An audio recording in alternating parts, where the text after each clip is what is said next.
Okay, this is unexpected. Hello everyone, I'm Dennis Wang, and this is light curing putty from Frozen and Madworks. I'm curious what is inside. Let us open it and test it.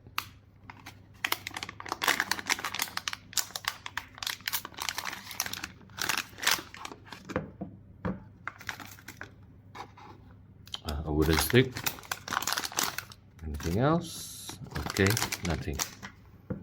Light curing putty and a wooden stick. I prefer my own wooden I prefer my own wooden stick that is slimmer and more control. Let's see. Okay, I think I should wear a glove. Now let us continue.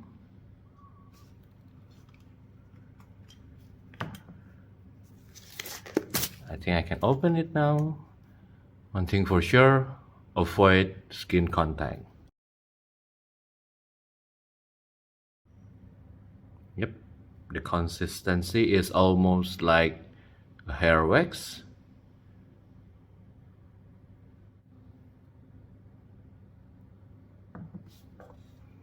Now let's try apply it. Now let's cure it.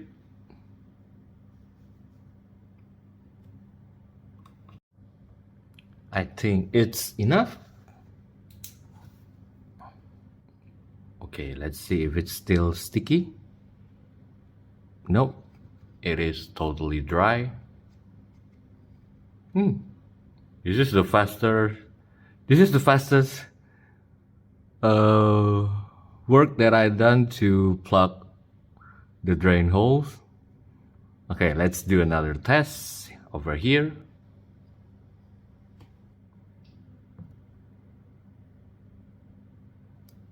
Now let's cure it first before continue. I think that's enough. Still not very smooth. Now let's continue.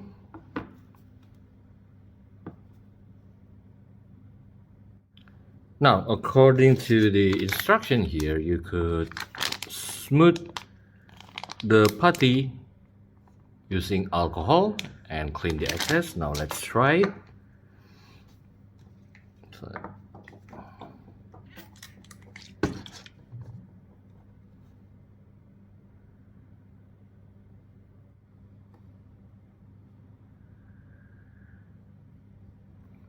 Okay, I think that's enough. Now let us cure it again. Okay, now it is fully cured. I think I might need to sand it a bit to be very smooth.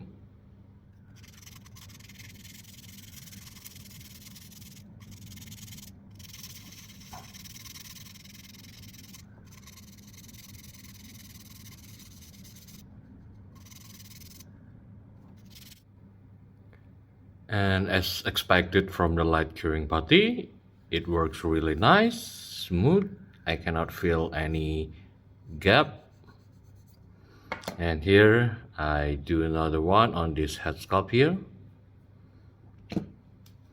And the result, okay, no extra thickness. It does really well to cover the hole. Voila. Now, as usual, I would do extra tests whenever I testing a product, and I roll this as thin as possible for the light curing putty, and I want to see if it breaks right away if I bend it. Yep, no flags at all.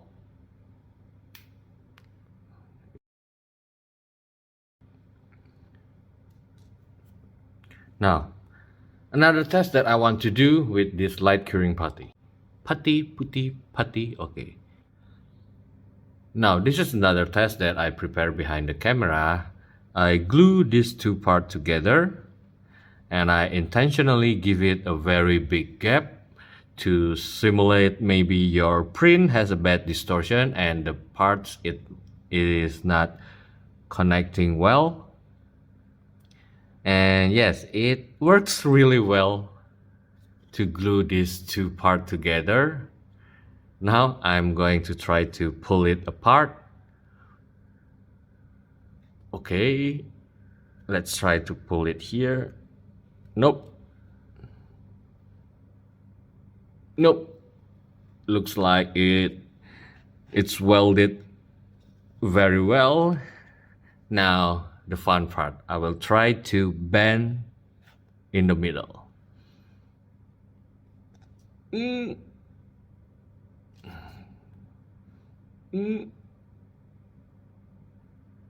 Okay, this is unexpected. Okay. Whew. It took a lot of effort to bend this apart. Now, this is an unexpected result. Let's have a close up. I could see some of the putty is still left on this part here. The majority is left over here. Very interesting because the bond is very strong. Okay. Now the question is, do you really need this light curing putty? Because there are several ways to cover the drain hole. You could use epoxy clay or air dry clay to cover the holes, but it might take a while to fully dry before you could move to the next step.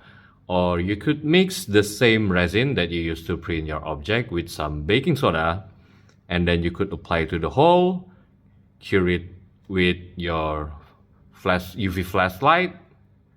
And it is quite a fast work by the resin mixed with baking soda, but if you apply too thick, the inside might not cure at all. And in my opinion, it is quite a mess, so I don't really like the baking soda method. And for my test here, the light curing putty, the light curing putty can be used to weld two resin parts together, and it gives me a very fast working time. So yes, I have to say I like the product.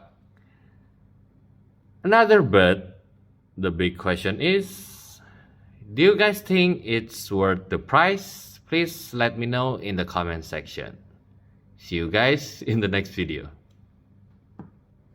Oh, one thing I forgot to mention is on this distance here, I do not smell anything at all, except is I put it real close to my nose. Only then I could smell some faint, the usual resin smell. But yeah, so far it is quite comfortable working without wearing any gas mask at all, but I still would not risk it. I would still prefer to wear gas mask because after all, this is a UV resin.